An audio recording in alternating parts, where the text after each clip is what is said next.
Alright mga box, it's another day. Saturday 10 AM at pupunta tayo sa May Kawayan. Sinabi kong May Kawayan kila Boss Babs kasi magpa-power up tayo ng motor. Nakapag-video ko nung pinakasagad nung bolt-on ko with ECU is 149 kph. 149 mga box, no? Patindi na rin yun para sa bolt-on. That is my last top speed for the bolt-on. Syempre, tutuloy tayo sa pagpa-power upgrade nito. Ano bang ipapakarga ko? Alright, biyahe lang ako papunta May Kawayan mga box. Ingat sa akin. Alright.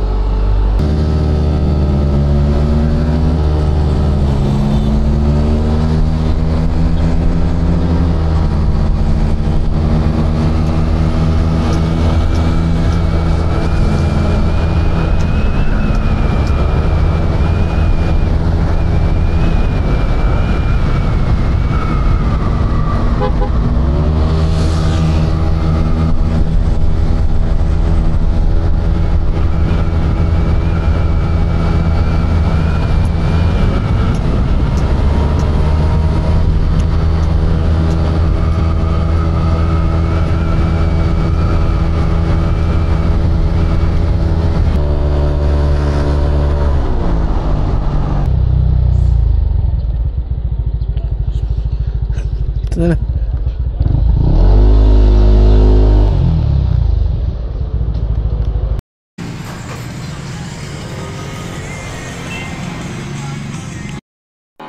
Naubaran na nga.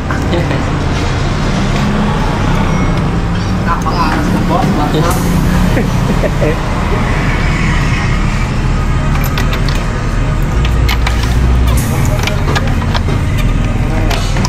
Dito ng lasang ano.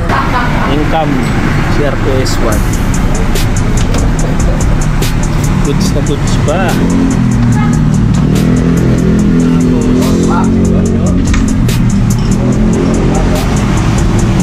Sauce RFC.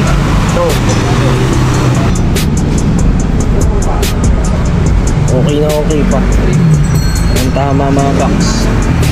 So yun, tuloy-tuloy lang. Tayo, hindi ko park na. Alright.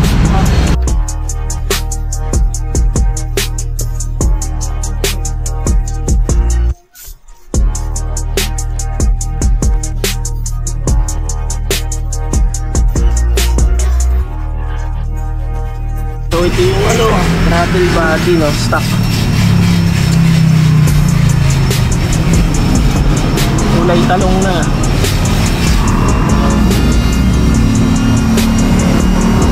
Bakit na sunog? Sunog na sunog.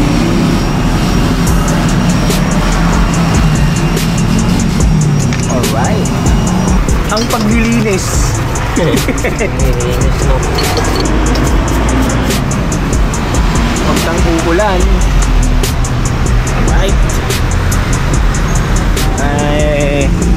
Ay, tayo natin yung mga pyesa. Ilalighten yung bulbs. Ayun, si Boss Babs.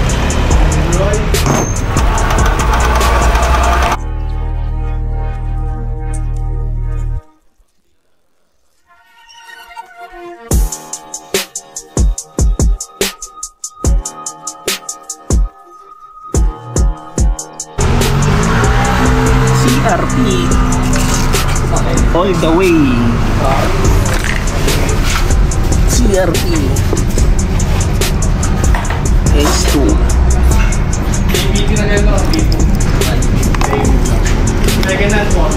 CRP H2. Right.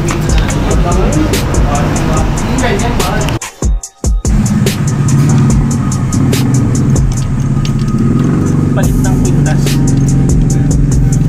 Palit ng kwintas yan. Body oh. Throttle body. DSM.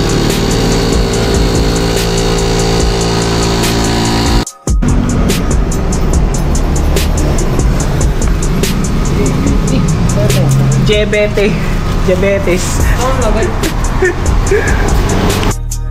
Aligning.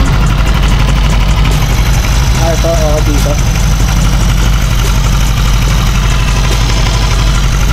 Imake na. Ano to? Invincible cooling. Aligning.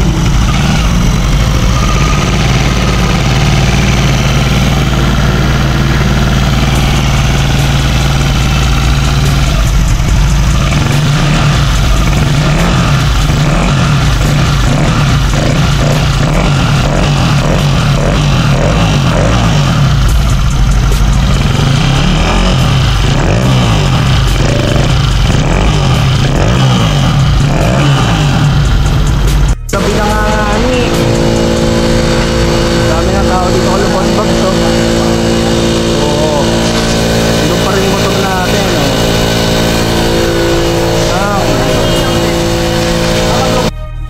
so na testing na taas ang RPM baka bigatan ko na ng bola to.